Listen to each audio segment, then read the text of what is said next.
Être chrétien, ça veut dire quoi? 22e lettre. Amis et connaissances de toujours ou d'un instant, et lecteurs auditeurs inconnus. Après vous avoir montré dans ma lettre précédente que l'expression « Fils de l'homme » concerne toute la génération montante de celles et ceux d'entre nous qui mettent au cœur de leur vie les vraies valeurs, les valeurs divines, nous allons nous arrêter aujourd'hui sur Jérusalem, un nom propre qui se retrouve partout dans la Bible. Pourquoi ce parallèle? Parce que dans le langage biblique, Jérusalem sous-tend son temple, donc la demeure de Dieu, donc, vous l'avez compris, notre conscience. C'est ce que Jésus a expliqué dans ce qu'il est convenu d'appeler le discours sur la ruine de Jérusalem. Discours qu'il ne faut encore une fois pas prendre au premier degré parce que, comme d'habitude, toutes les images qui y sont utilisées sont symboliques. Je vous raconte le chapitre 21 de l'évangile de Luc où Jésus décrit les douleurs et le travail de l'enfantement et la ruine de Jérusalem que va devoir souffrir l'humanité avant de réussir à faire de la terre le paradis pour tous voulu par Dieu.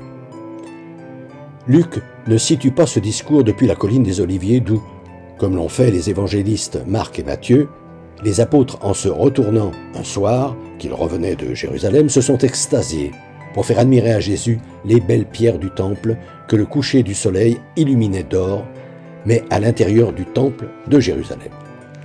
Son temple s'enorgueillit-il d'une construction doctrinale à laquelle rien ne se peut comparer? Un jour, jusqu'à ces belles pierres seront détruites. Mais auparavant,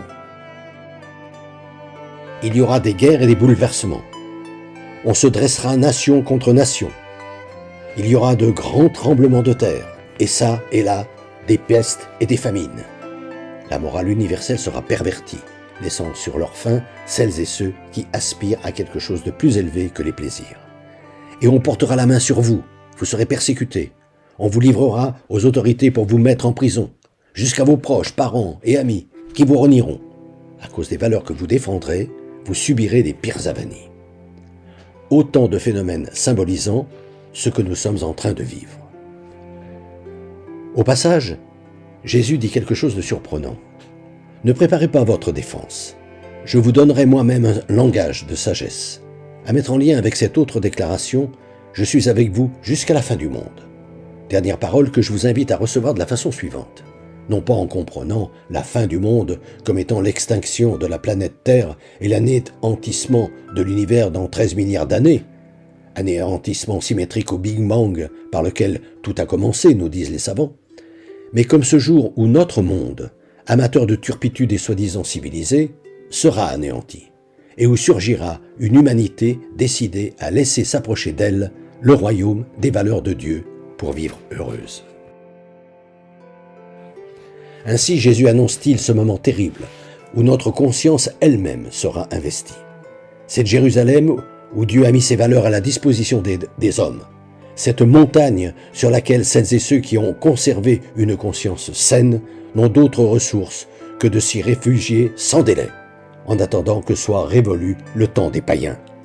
Mais entre-temps que les croyants, c'est-à-dire toutes celles et ceux qui s'emploient à faire la volonté de Dieu exclusivement, ne se laissent pas aller, qu'ils ne désespèrent pas, et ne se livrent surtout pas à la débauche.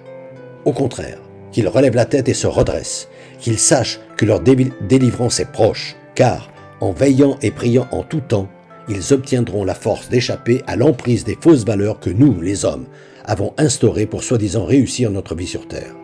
Qu'ils aient confiance, et ils pourront paraître avec assurance devant le Fils de l'homme qui est en attente au fond d'eux.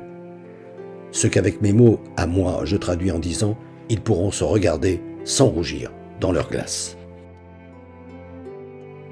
Je vous invite à lire en entier ce texte de Luc qui montre que la bonne nouvelle que Jésus est venu apporter à l'humanité est tout autre chose qu'une croyance à l'eau de rose. Dans le droit fil de cette ascension de l'humanité vers le sommet de la création, la prochaine lettre traitera de la résurrection de Jésus-Christ, point crucial de la croyance chrétienne. Fraternellement.